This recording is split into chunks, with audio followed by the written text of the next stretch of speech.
Hey guys, welcome to the Field of 68 YouTube channel. If you like what you see here, hit that subscribe button and you'll get more college basketball content just like this.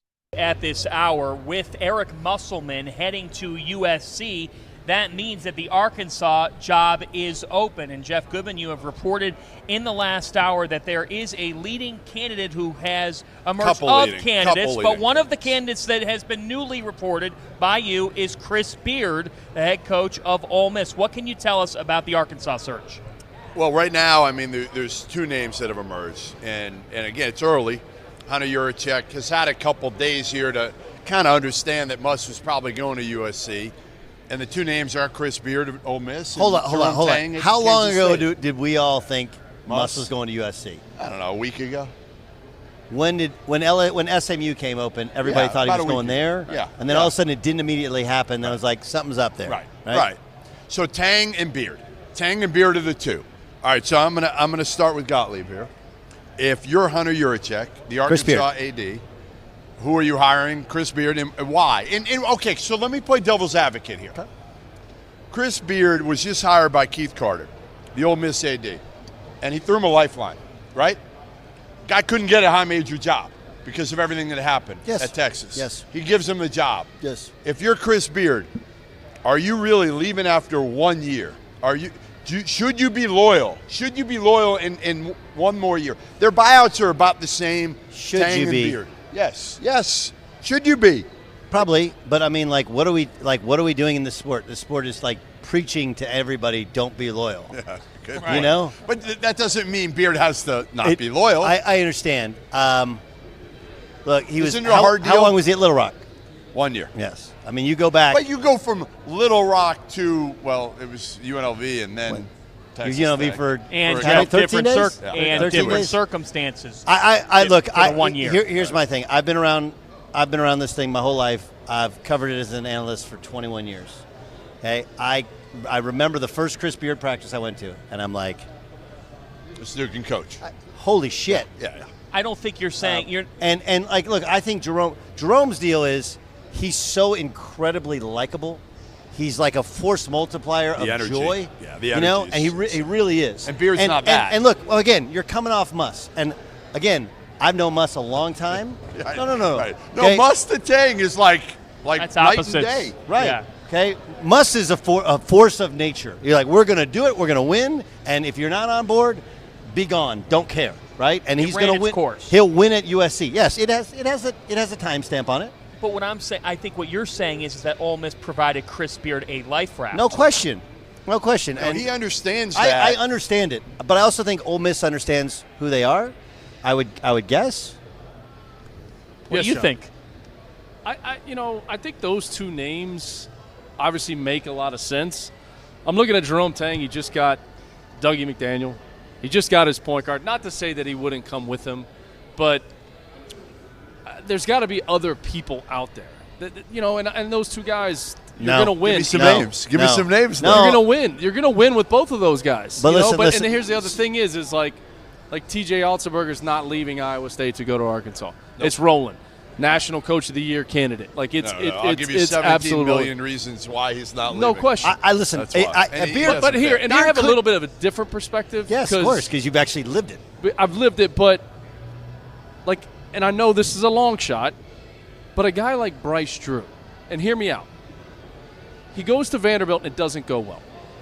Took him to a tournament, and then it went bad. When you get fired, you have a different perspective. Yes. And you become a better coach. This guy has taken Grand Canyon to 3 NCAA tournaments and just won 30 games.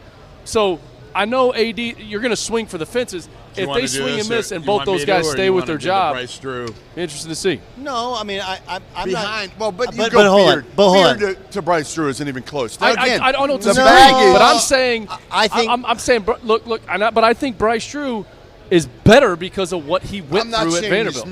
I'm not saying he's not, but to me, again, you're talking about a guy that almost won the national title in Lubbock, Texas. No question. And was on ready to go at Texas. Well, here's another one, okay? And we'll get to the other part of the discussion. Have you guys actually seen the roster of his last year at Texas Tech? Yeah, it wasn't good. It wasn't good. No, go look it up. Vlad Golden was on it. Kevin McCullough was on it. Oh, the guys that – okay, Terrence that year. Terrence I thought you were Shannon talking about was the Jemias Ramsey, that year. No, but There was good players on that roster. oh, he gets dudes, and he great identifier of talent. He's good. So here's the thing. I agree with you on Bryce Drew, okay, but Arkansas is a little different now. Okay, Right. No question. Okay, so- I've been saying it for you. So Arguably I the throw a second name best out? job Arkansas in is the SEC. that. Can I throw a name? Go. Yeah, go. Sean Miller. Nah, not Nah. in Arkansas. Not I don't like him in the Can SEC. I ask you this question? I don't like him. Uh, Where hold do on. you put? No, Hold I on. asked this question Can last I- night. Well, where do you rank Arkansas in the SEC as a job? Third. two Behind right now. Kentucky and who? When Texas, Texas. comes in, he's Okay. saying Texas. I was about and to I say. get it, but like Texas, it's still a football school. I know Yeah, they got okay. money. We got football schools playing this weekend, don't we? I know, but like I don't Like, know. dude, like here's the thing. What They does it don't take? care. What does it take? They what- don't really care that much. Yes, I do. No, What they does don't. What does it take? McCall, What does it where take to would you win? rank? What does it In take? the What? SEC. What does it take to win in the mean, SEC? I- Wait, I've hold on. been What does it saying take to win the SEC? Before Thompson Bowling Arena was rocking and filled like it is right now, it's Kentucky, it's Arkansas, and it's Tennessee. Yeah, I Would you listen. put Arkansas ahead of Tennessee? I would. Yes. Right, me too. Yes. Yeah, I would too. Okay, so Sean Miller. Let me say this to you, Fanta. I agree with you on the loyalty thing. I think Sean is actually super loyal to Xavier, and I'll tell a story that I probably shouldn't tell, but whatever. Field of 68, so we do. Oklahoma State comes open. They fire Sean Sutton.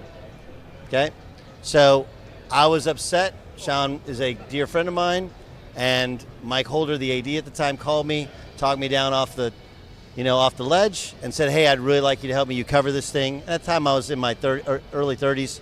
I'd like you to help me find our next coach. So I said immediately, "Sean Miller's your next coach." So he's like, tell me about him. Mike Holder's a former golf coach. Okay, so I was like, you don't have to just ask anybody. The guy's, it's like a clinic when you go to his practice. It's amazing. So I called Sean, and Sean's like, that part of the country is not really for me. And, oh yeah, by the way, like, I have a deal with Xavier where I can't remember how many years he stayed, 5 or 7 in his first one, but like 7. Yeah, 7. 7 years. So that was year 6. And he was like, there's a $2 million buyout until year 7. They made a commitment to me when no one else would hire me as head coach. I made a commitment. Again, we talked about a guy off the scrap heap, right? What happened in Arizona, lost his job. They give him kind of a new lease on life, got a new facility, and I don't think Sean Miller, the only job he might leave for would be Pitt, just because it's home. Kentucky in a couple Or years. Kentucky potentially. I think he's actually loyal to Xavier because it's only been 2 years. The best month of the year is here, which is why you need to know that we are partnered with BetMGM. We'll be using BetMGM lines for making all of our picks and predictions, and we'll have special offers for the listeners and the viewers of the Field of 68. If you haven't signed up for BetMGM yet, you can use bonus code FIELD, and you will get up to a $1,500 first bet offer on your first wager with BetMGM.